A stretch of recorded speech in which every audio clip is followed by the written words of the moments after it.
नमस्कार मित्रों, study with motivation में आपका स्वागत है। आज की वीडियो क्षैतिज और ऊर्ध्वाधर अंतरण के बारे में आपको बताया जाएगा। क्षैतिज और ऊर्ध्वाधर से सीटेट के क्वेश्चन हमेशा आते हैं और हमेशा देखा गया कि एक या दो क्वेश्चन तो डेफिनेटली हर सीटेट की परीक्षा में क्षैतिज और ऊर्ध्वाधर अंतरण से आते हैं। तो आज क्षैतिज और ऊर्ध्वाधर अंतरण की हम ये वीडियो 4-5 मिनट में खत्म करेंगे या कवर करेंगे और इस 4-5 मिनट में क्षैतिज और ऊर्ध्वाधर से बनने वाले सभी प्रकार के क्वेश्चन आप कर पाएंगे। मित्रों, आपको बताना चाहूंगा कि अगर क्षैतिज अंतरण और ऊर्ध्वाधर अंतरण की बात की जाए तो इससे रिलेटेड कुछ इस तरह से क्वेश्चन आते हैं कि एक व्यक्ति पहले साइकिल चलाता है और बाद में वह मोटरसाइकिल चलाने लगता है, तो इस प्रकार का अंतरण कैसा अंतरण है? क्षैतिज अंतरण है, ऊर्ध्वाधर अंतरण है या फिर समतल अंतरण है या निम्नलिखित में से कोई नहीं। और दूसरी तरह के भी क्वेश्चन आ जाते हैं कि कोई व्यक्ति है वो पहले जल जहाज चलाता है या जल जहाज चलाने का कार्य करता है और बाद में वो हेलीकॉप्टर या हवाई जहाज उड़ाने लगता है, तो इस प्रकार का अंतरण कैसा अंतरण हुआ। यह क्वेश्चन ऐसे भी देखने को मिले हैं, कहता है कि कोई गणित का अध्यापक है जो केवल गणित विषय पढ़ाता है और बाद में उसे अंग्रेजी पढ़ाना पड़ता है, तो इस तरह का उसका अंतरण हो रहा है, तो कैसा अंतरण हो रहा है, क्षैतिज अंतरण हो रहा है या ऊर्ध्वाधर अंतरण हो रहा है। तो इससे संबंधित सभी क्वेश्चन हम आज समाप्त करेंगे और निसंदेह ही आप अगर इसको कॉन्सेप्ट से समझेंगे तो आपको याद नहीं, कंठस्थ नहीं, बल्कि आत्मसात हो जाएगा। आप थोड़ा अपने आप से जोड़ करके और बहुत ही बेहतरीन पेपर करने वाले हैं। तो चलिए स्टार्ट करते हैं। जैसा कि लिखा हुआ क्षैतिज और ऊर्ध्वाधर अंतरण क्या है, या कह सकते हैं क्षैतिज से ऊर्ध्वाधर या ऊर्ध्वाधर से क्षैतिज विकास क्या है। ये बाल विकास का ही एक आपका जो है टॉपिक है। तो अगर बाल विकास की बात की जाए तो उसमें बहुत सारी चीजें हैं, तो ऐसे एक एक चीजें बीच में 2-4 मिनट का वीडियो बना के मैं आपको भेजता रहूंगा, आपके पास पहुंचती रहेंगी। साथ ही साथ जो आपकी क्लास चल रही है बाल विकास की वो कंटिन्यू चलती रहेगी। हम केवल क्वेश्चन आंसर नहीं करा रहे हैं, क्योंकि हमने देखा है बहुत सारे कोचिंग इंस्टीट्यूट वाले हैं जिनके पास बहुत बड़े बड़े बोर्ड है, इलेक्ट्रॉनिक्स बोर्ड है, लेकिन उनका सबसे ज्यादा काम है कि क्वेश्चन आंसर कराएंगे और जल्दी कराएंगे। अगर मनोवैज्ञानिकों की दृष्टिकोण से सोचा जाए मित्रों, तो आप भी जानते हैं, हम भी जानते हैं और कोचिंग इंस्टीट्यूट वाले भी जानते हैं कि एक व्यक्ति लगातार 8 घंटे, 5 घंटे, 7 घंटे नहीं पढ़ सकता है। ये मैं नहीं कह रहा हूं, ये मनोवैज्ञानिक दृष्टिकोण से अगर आप देखें तो ये पाएंगे कि कोई व्यक्ति लगातार इतनी देर तक नहीं पढ़ सकता है। लेकिन मैंने देखा यूट्यूब पर, मैं भी पढ़ता हूं, तो मैंने देखा है कि वहां पर 12-12 घंटे की क्लास चला देंगे। भाई आप क्या दिखाना चाह रहे हो? आप पढ़ाना चाह रहे हो या आप अपना बिजनेस करना चाह रहे हो? तो उनको इससे नहीं मतलब है। भाई जाहिर सी बात है कि आप पूरा सिलेबस अगर 12 घंटे में कवर करा रहे हैं या 12 घंटे क्लास कर रहे हैं, तो क्वेश्चन तो सिलेबस से ही आएगा, तो 2-4 क्वेश्चन तो फंस ही जाएंगे उस वीडियो से। लेकिन इसमें क्या होगा कि जो विद्यार्थी है, जो शिक्षार्थी है, वो कहीं ना कहीं डिस्टर्ब हो जाएगा। तो थोड़ा थोड़ा सीखे, क्योंकि संस्कृत में कहा गया है कि सनहि पंथा सनहि क्रंथा सनहि पर्वत लांघनम, शनैर विद्या शनैर वित्तम पंचहितानि शनैः शनैः। इन 5 चीजों को धीरे धीरे करना चाहिए। सनहि पंथा, अगर आपको बहुत लंबा रास्ता चलना है तो आप दौड़ के नहीं पार कर सकते। अगर एकदम से दौड़ के आप जाएंगे थोड़ी दूर के बाद थक जाएंगे, लेकिन अगर आप धीरे धीरे चलेंगे तो आपका लंबा से लंबा रास्ता आपका कवर हो जाएगा। सनह पंथा सनह क्रंथा, अगर आप कपड़ा बुनाई का काम कर रहे हैं तो उसको भी धीरे धीरे करें, अन्यथा कहीं ना कहीं गड़बड़ी हो जाएगी और आपका पूरा किया धरा खराब हो जाएगा। तो क्या हुआ कि सनह पंथा सनह करता सनह पर्वत लांघनम, अगर आपको पर्वत पार करना है तो दौड़ के पर्वत नहीं पार कर सकते, वो भी धीरे धीरे चलने पर ही होगा। सनैर विद्या सनैर वित्तम, वित्त मतलब पैसा, अगर पैसे को इकट्ठा करना है, धन अगर संग्रह करना है तो धीरे धीरे करें, अचानक से धन संग्रह भी उचित नहीं माना गया है।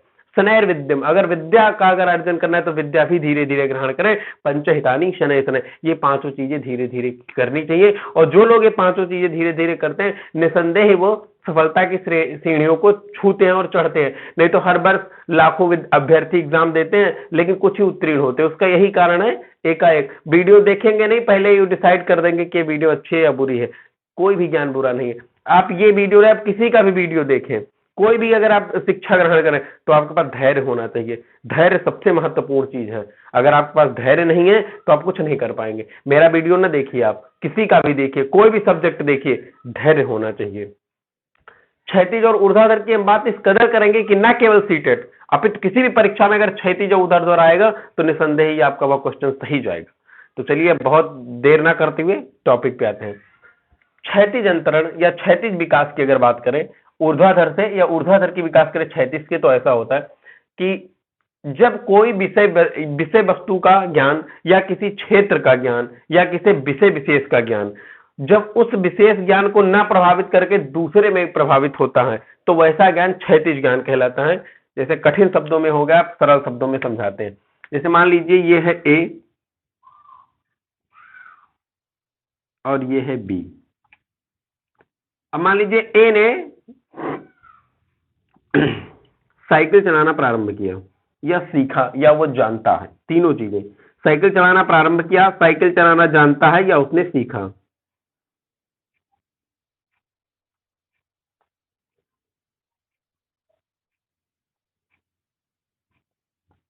मान लीजिए ए ने साइकिल चलाया, कोई ए है यहां साइकिल चलाया, इसका नाम मैंने दे दिया राम। राम ने साइकिल चलाया या साइकिल चलाना जानता है या साइकिल चलाता है। अब उसको अगर कह दिया जाए या आगे चल के बी पॉइंट पर, ये पॉइंट हो गया, ये आपका ए पॉइंट है और ये आपका बी पॉइंट है। अब उस राम को जो है आगे चल करके उसको कह दिया गया कि आप जो है अब हवाई जहाज उड़ाइए। यहां मान लीजिए लिख देते हैं हवाई जहाज। उसको कहा गया कि आप हवाई जहाज उड़ाइए। अब हवाई जहाज उड़ाने की अगर बात की गई,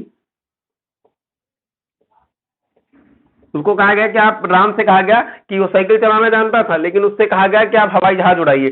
तो आप ये सोचिए कि साइकिल चलाने का ज्ञान क्या यहाँ पे काम आएगा?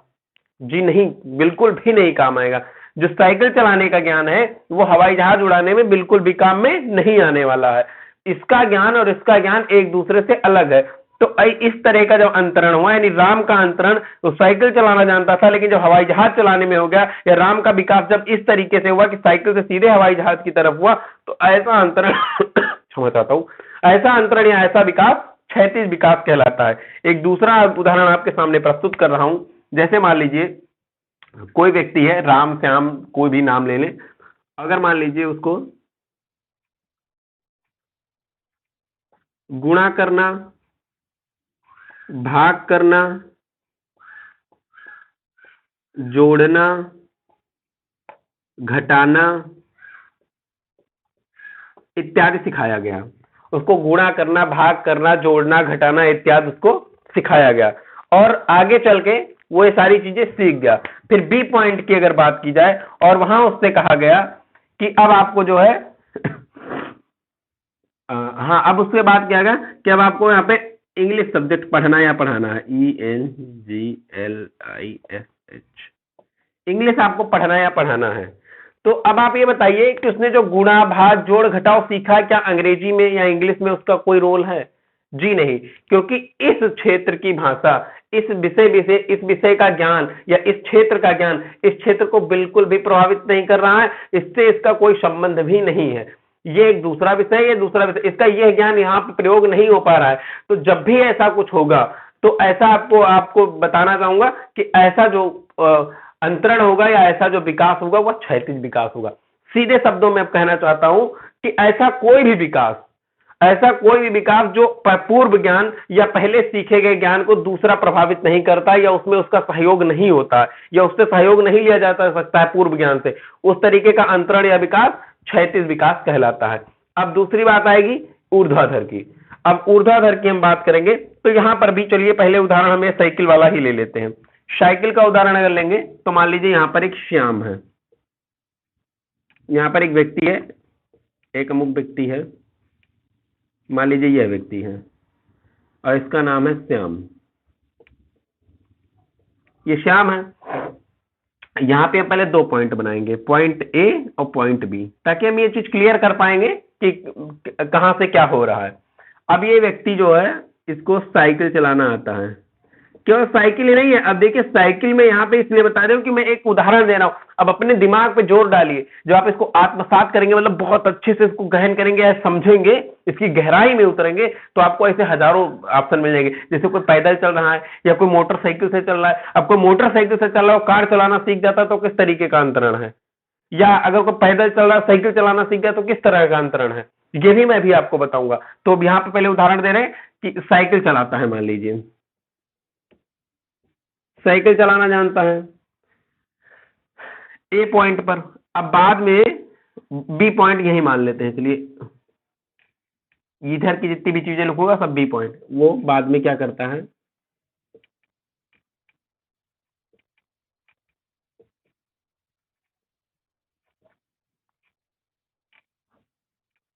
मोटरसाइकिल चलाता है, मोटरसाइकिल चलाता है। तो ये देखिए पहले क्या है कि साइकिल चलाना जानता था, अब वो मोटरसाइकिल चलाता है। तो ये भी तो अंतरण हुआ साइकिल से मोटरसाइकिल का, ये भी तो विकास हुआ साइकिल से मोटरसाइकिल का। तो लेकिन आप देखेंगे कि साइकिल चलाना मोटरसाइकिल चलाने में बहुत बहुत हद तक उसमें लाभकारी है। कैसे? जैसे जब साइकिल चलाते हैं तो बैलेंस बनाना पड़ता है, बाइक चलाने में भी बैलेंस बनाना पड़ता है, इसमें भी हैंडल है उसमें भी हैंडल है, मतलब कई हद तक और कई चीजों की अगर आप तुलना करेंगे तो जो व्यक्ति साइकिल चलाना चाहता है वो मोटरसाइकिल आसानी से चला सकता है, ये चीज आप भी जानते हैं। तो इस तरीके का अंतरण ऊर्ध्वाधर हुआ। ऊर्ध्वाधर शब्द पढ़ते ही आप यानी ऊर्ध्वाधर उसी में, ऊर्ध्वाधर उसी में, जब उसी क्षेत्र का ज्ञान उसी क्षेत्र को प्रभावित करता है तो ऐसा ज्ञान ऊर्ध्वाधर ज्ञान कहलाता है। क्षमा, तो ऐसा जो अंतरण है वो ऐसा ज्ञान का अंतरण ऊर्ध्वाधर अंतरण या आपका ऊर्ध्वाधर विकास कहलाता है।